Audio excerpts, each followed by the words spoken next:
Hey, it's good to be here. It's good to see you all again. I remember some of you. I don't remember all of you. And I kind of want to talk to you about that, actually. I've got notes. I've got like 4 pages of notes, I think.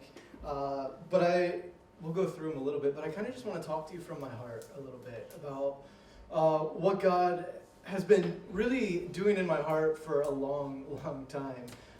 So the message that I was going to preach and I'm going to talk to you about is a message that I first preached actually in 2016. Before my family moved to Vienna, we lived in Illinois, in a really small town. And I preached this message. I didn't have a title for it. It was called Psalm 78. And I talked about Psalm 78. It's this 72-verse long psalm that talks a lot about Israel's history. And we're going to talk about it in a second. But before we do, I want to talk to you about memory. Okay, I want to talk to you about our memories. Are these slides? There we go. Perfect. I don't know if you can read that, but I want to ask you, how is your memory? Do you have a really good memory? Is your memory really bad? How is your memory?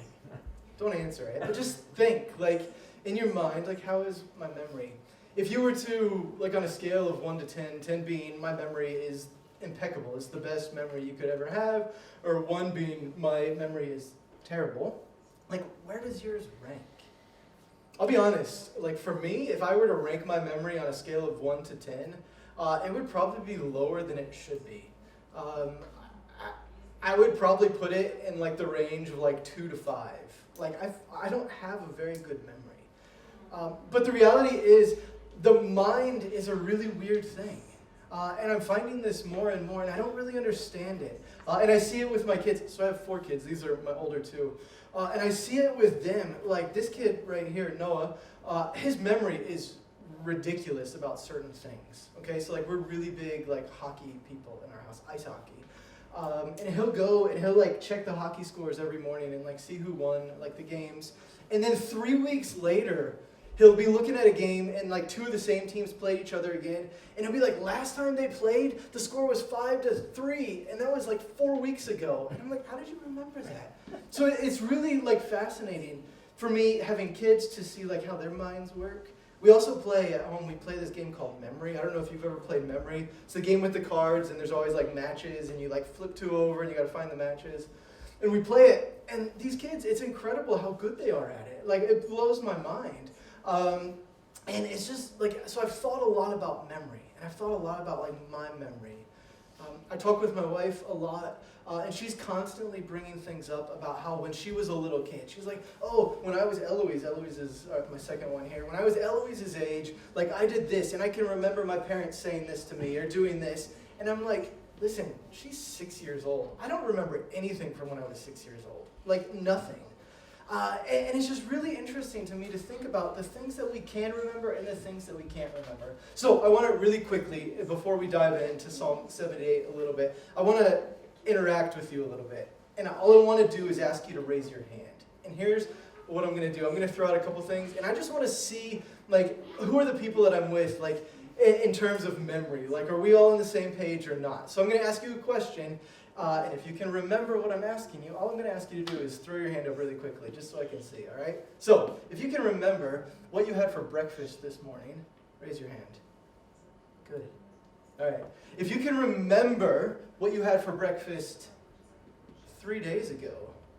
So, 3 days ago, if you can remember what 3 days ago is, what is it, Thursday, right? What did you have for breakfast on Thursday? Who can remember what they had for breakfast on Thursday? Do you eat the same thing for breakfast every day? Yeah. So, how many of you remember the house or the apartment that you grew up in? You remember what it looks like? You could virtually, in your mind, you could walk through the very first place you ever lived, as a child. You can remember that? Yeah. Isn't that fascinating? Right? So, sometimes what happens is this: we can remember the very first house or apartment that we lived in. But I can't remember what my pastor preached on 2 weeks ago, right? Or I can't remember, what I ate. I couldn't tell you what I ate for breakfast on Thursday. I don't have a clue, so there's certain things that we remember really well, and there's certain things that we don't. Here's why we're talking about this, though. I think that memory really shapes us, right? The way that we remember things kind of shapes who we are. I think it shapes the way that we live our lives.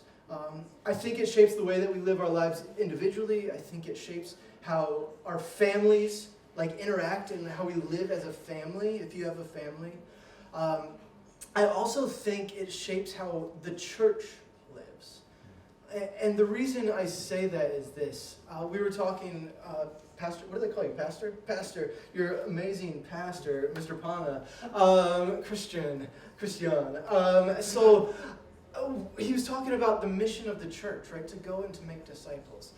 I think part of the reason that the church sometimes fails to accomplish that mission is because their memory is poor.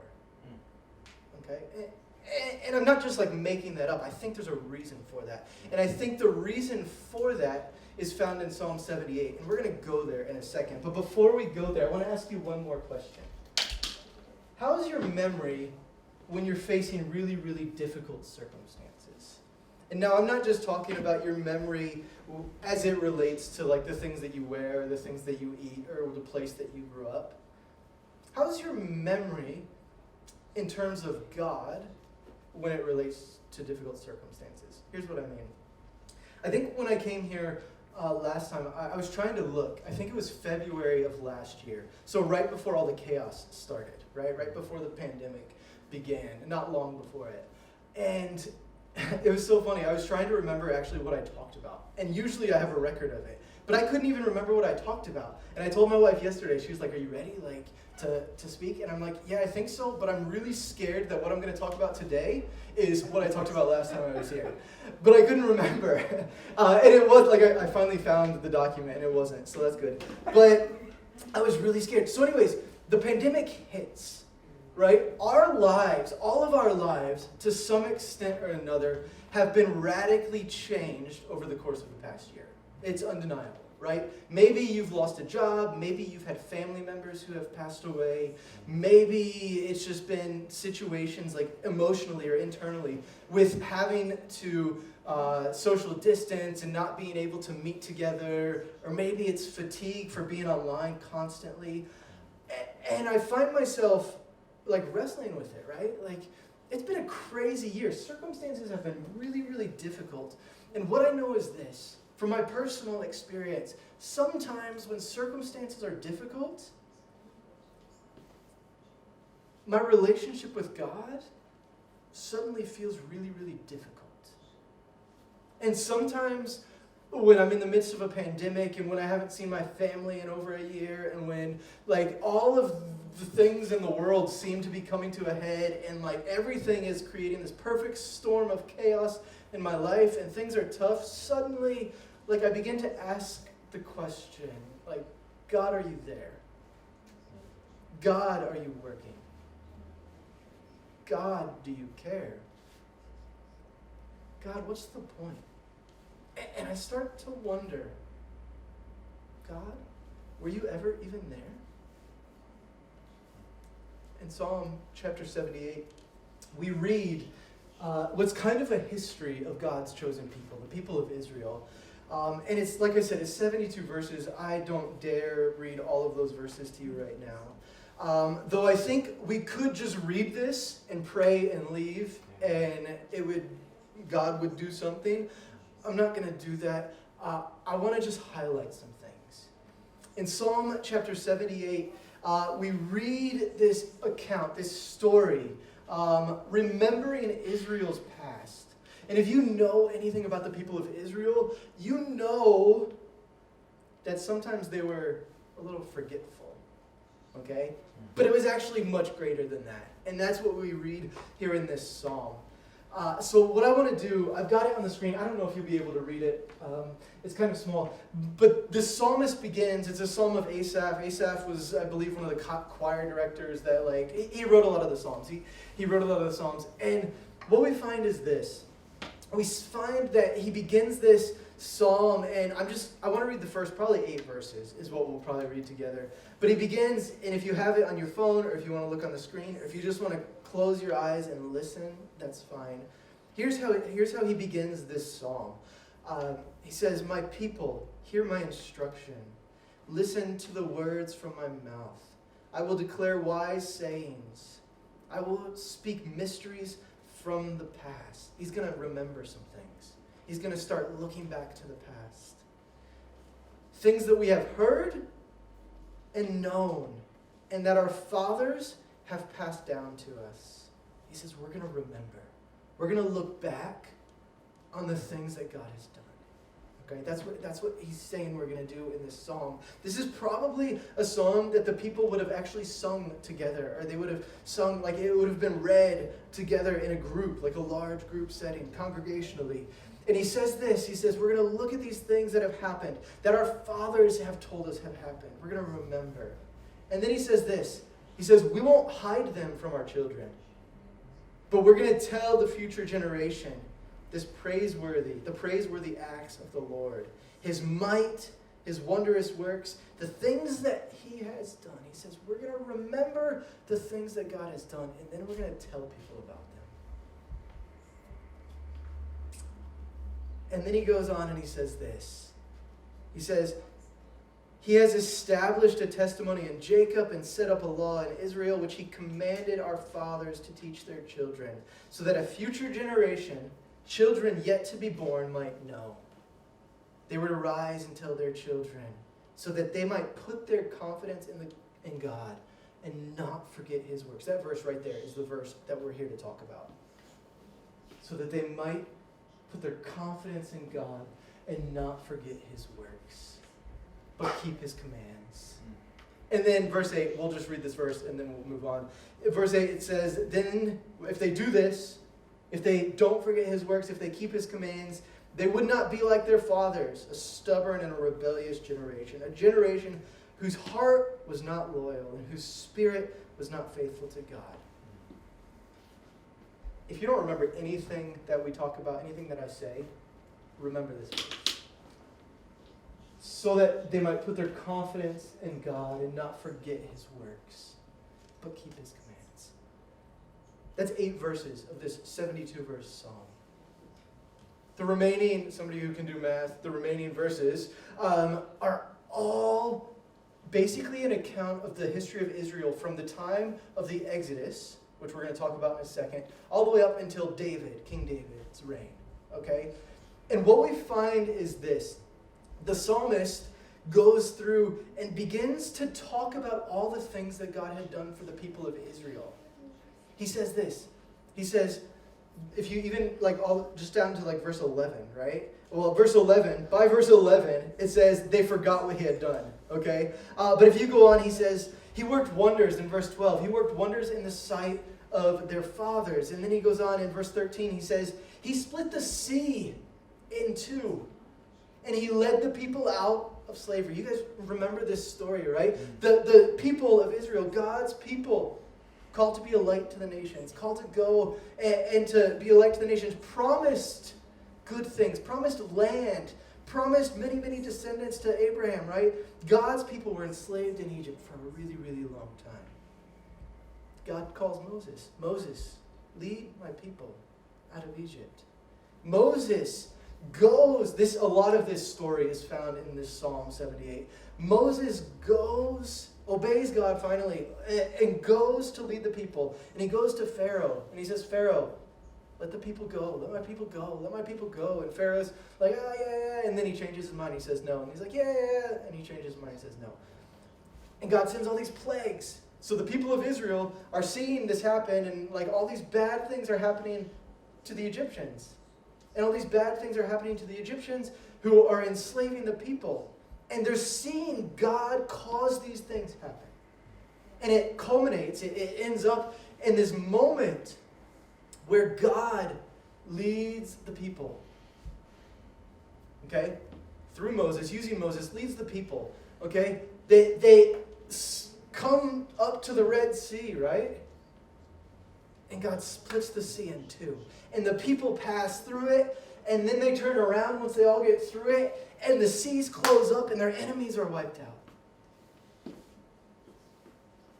This is the same group of people that God led, journeyed with a cloud by day and fire by night, leading them where they should go. It's the same people who, after they crossed and escaped, after the Exodus, after they fled slavery, after God led them out of slavery, the same people who God provided for their every need. And what we find is this. Verse 11, they forgot what he had done, the wondrous works that he had shown them. Verse 42, they did not remember his power shown, or the day that he redeemed them from the foe, when he performed his miraculous signs in Egypt. They didn't remember.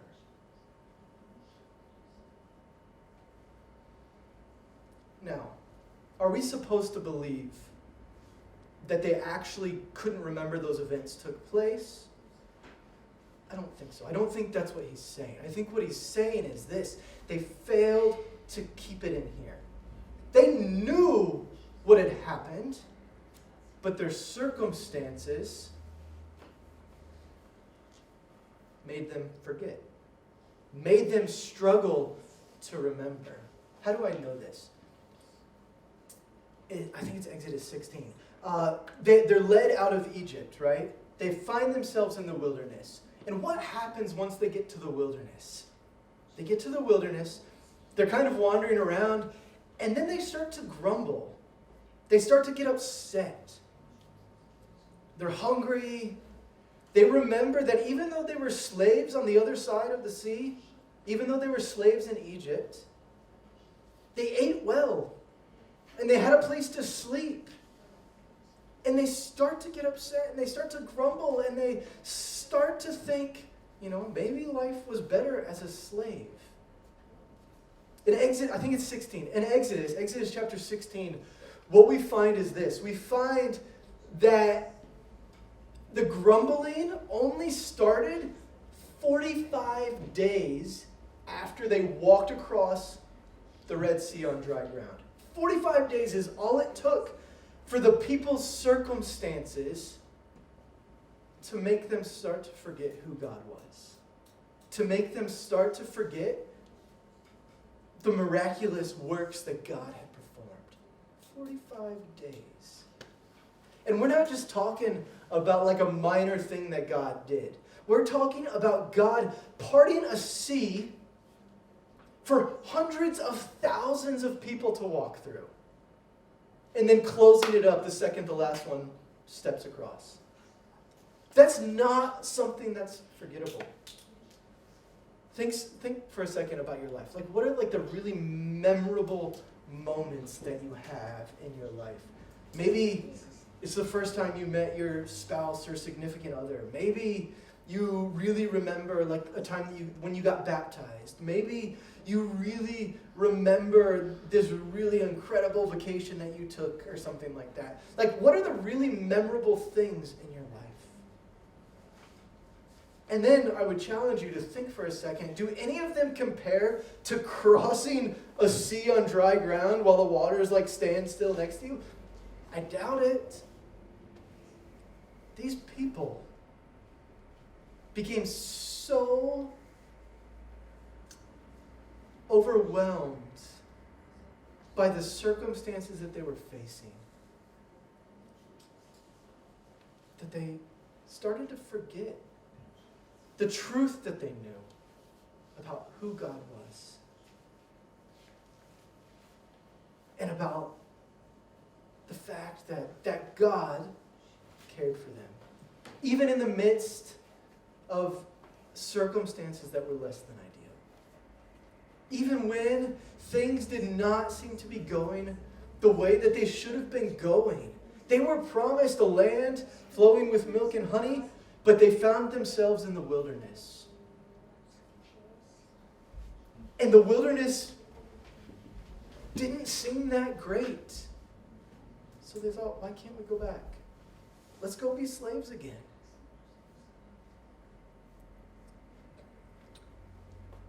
The reason that this passage, I think, is so near to my heart is because I think to some extent, we find ourselves in the wilderness.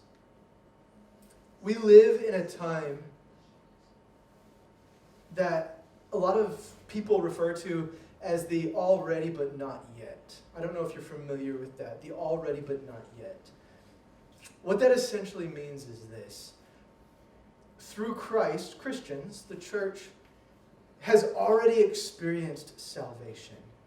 Okay? But we find ourselves in a land that is not the way that it's supposed to be. We find ourselves living in a world that is not the way that God intended it to be when he created it, right? Sin corrupted it. And here we are in the middle of it. And because of that, we find ourselves in the middle, or hopefully nearing the end of a global pandemic that has totally rearranged and reoriented everything that we know.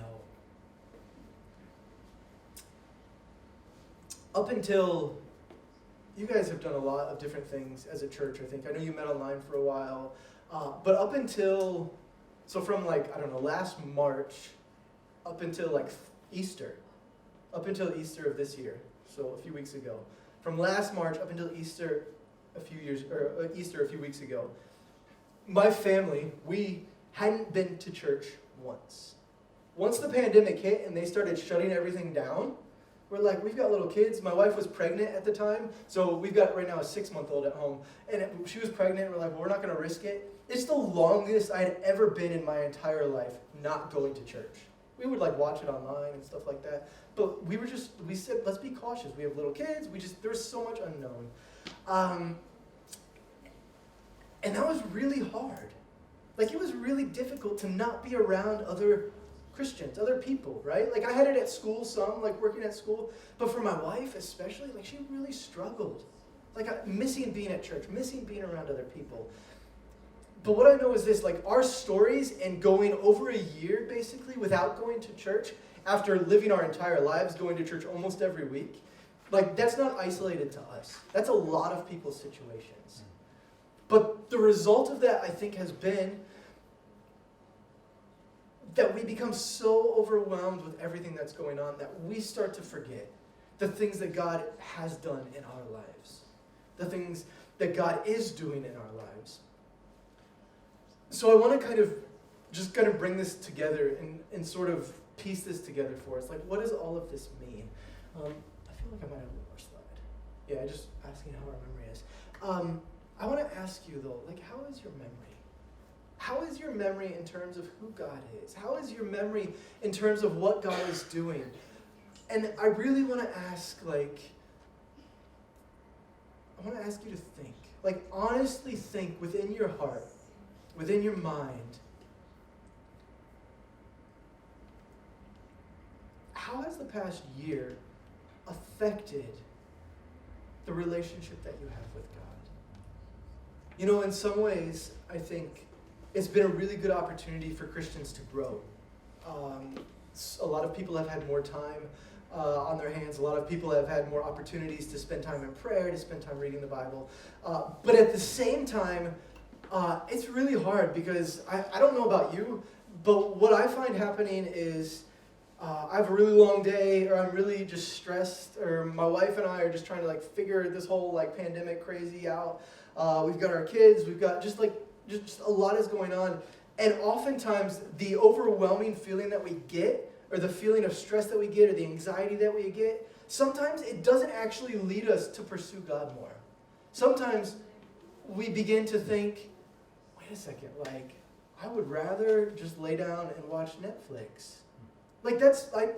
That's me sometimes. And I've got no problems with Netflix. But what I find is this. It is way too easy these days to get overwhelmed by everything that's happening around us and to find temporary satisfaction in things that are not what we remember. What I mean is this. It's really easy for us to become like the people of Israel and to find ourselves in this current wilderness, looking forward to the land that God had promised, but feeling like we're never getting there, right? We've been promised new heaven and new earth. We've been promised a place with no more tears and no more pain and no more crying. But it's really hard to look forward to that when all we are experiencing right now is a place with tears and pain and crying. It's really, really difficult to do. And I think in those moments and in the times where we're so ready to reach that place of no more tears and no more crying and no more pain, but we're stuck in the tears and the crying and the pain, I think the thing that is so important for you and for me to do is to look back and to remember that God, the God that we worship today, April the 19th, 2021, April 19th, 2021, the God that we worship today is the same God that 3,000 plus years ago delivered his people on dry ground across the sea. And is the same God that when they found themselves wandering in the wilderness, provided manna, provided quail, provides water from a rock. That same God is the same God that we worship. So if God can deliver his people across a sea on dry ground, if God can provide water from a rock to his people thousands of years ago, if God can rain manna down from heaven to his people thousands of years ago, if God can provide quail beyond what they can even consume to his people thousands of years ago, surely that same God can provide for us in the middle of the mess that we're living in. The question that I have to ask myself, though, is, do I know that? Do I remember that? Can I remember that? So what I find myself trying to do, and what I would challenge you to do, is two things.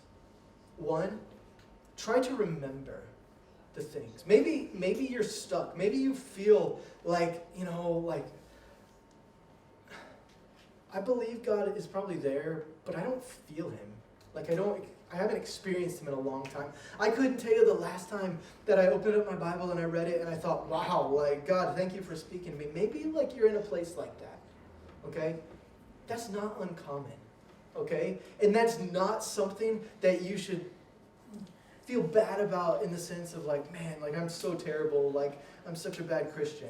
I think what we find is this has happened to me so much in my life. I'm going to try and stop talking. I'm talking a lot.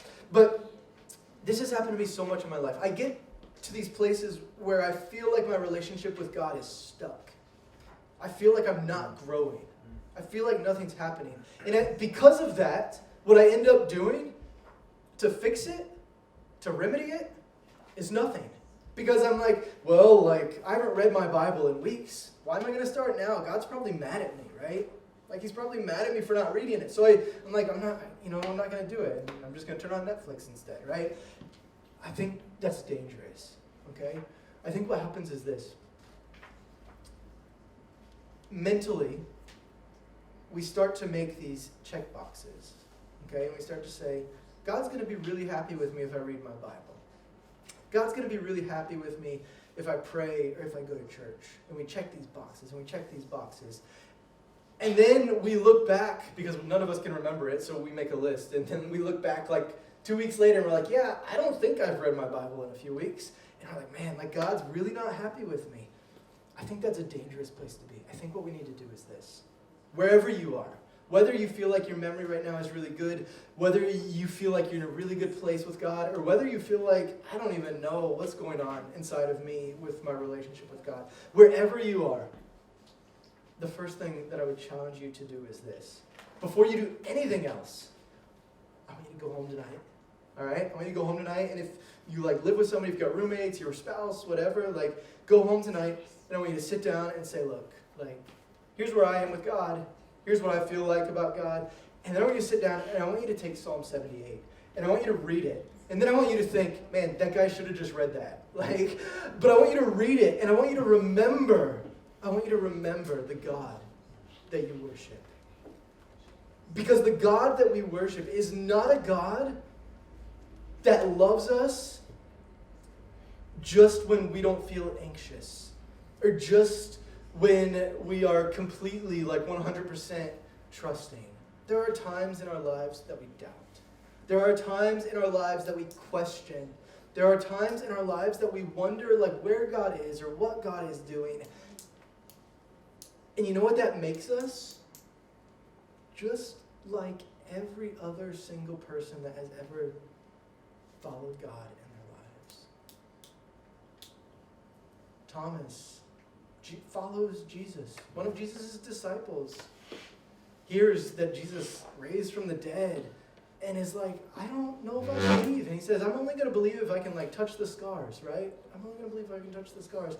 This is a guy that lived with Jesus. I don't think that's a problem. How is your memory? How is your memory? Life is really, really hard right now for a lot of people. How is your memory?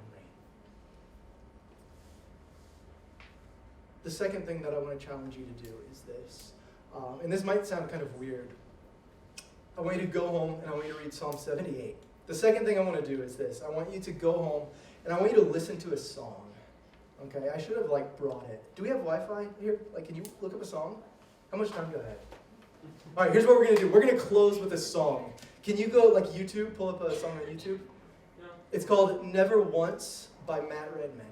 Okay, this song, one of these days, I'm not going to say that. This song is really, it's one of my favorite songs. And it's not because it's super, the instruments sound so good or whatever. Matt Redman, he's a good artist, if you know Matt Redman. But it's the words of this song that, I don't know, for some reason over the past years have really stuck with me. The song is called Never Once.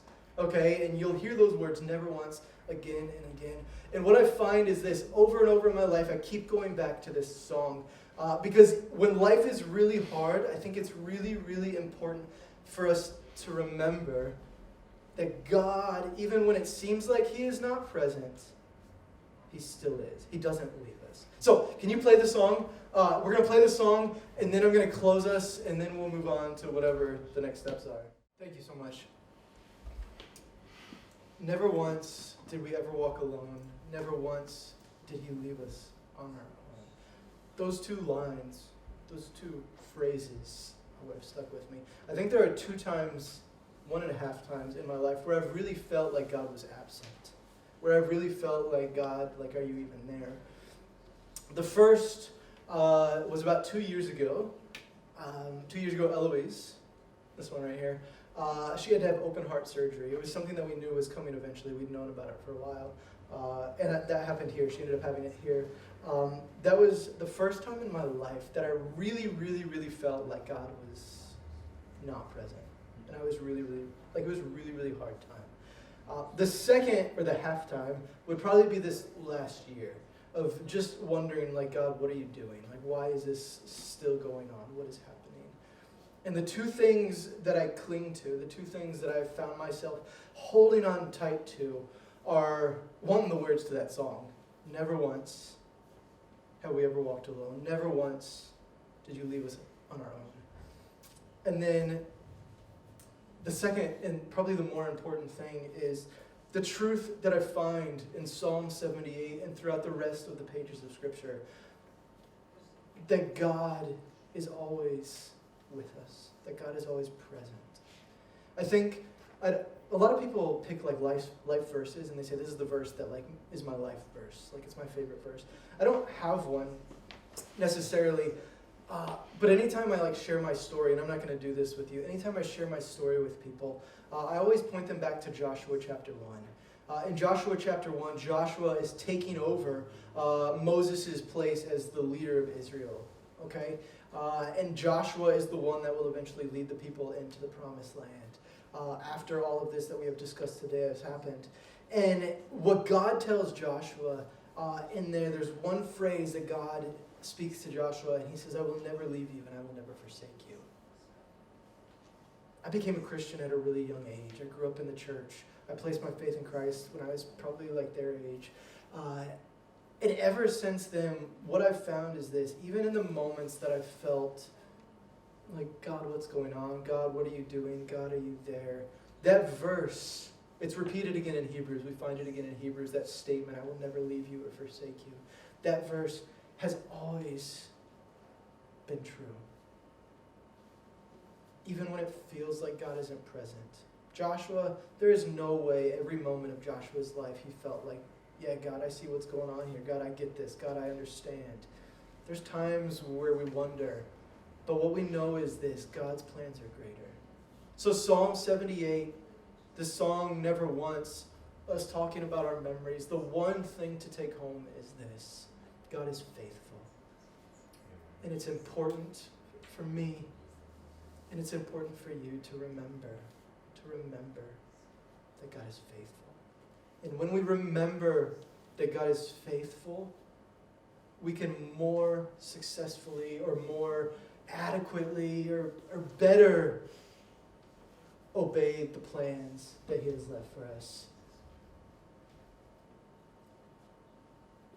The psalmist in Psalm 78 replays the stories of Israel's past for this reason, so that they might put their confidence in God and not forget his works, but keep his commands.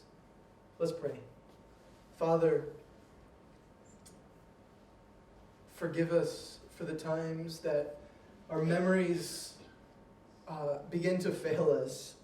Forgive us for the times that we become so overwhelmed by the circumstances that we are facing, that we begin to forget, like the people of Israel, who you are.